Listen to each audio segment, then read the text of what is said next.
be doing is trying to sell into a price that we can establish quite clearly establish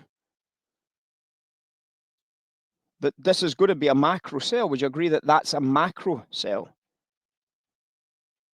Yeah. So it's incredibly obvious, isn't it? The point I'm trying to make, I suppose, that I was making this morning is that you should be able to have that same trade idea without the tweet. You should have been able to have exactly the same trade idea because you would have gone through this as a process and found that that's exactly what you would want to be doing because you've seen selling coming in at that price, something we covered in classroom the other day. The seller is visible. You're not calling a high. I'm not selling at 136.30s, 137s. I'm selling against that prior level on the understanding that with the inflation break-even sell side with a big PCE the next day, I should be able to get a read off the direct dealers for this.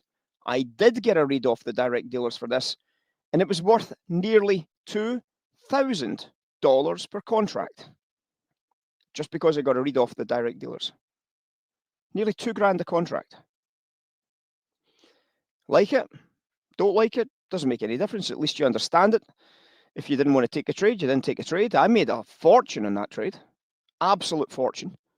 Because the price did come up into the London fixed income market open here, and we were able to get trade on that otherwise we wouldn't have been able to get some volumes here. That was an hour and a half of buy side opportunity for me to sell into. An hour and a half of sell side trades. And obviously the takeaway was brutal, absolutely annihilated it. What a fantastic way to make a living, guys.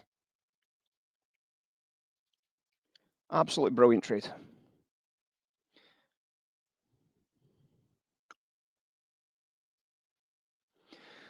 So I don't think we got anything wrong today, did we?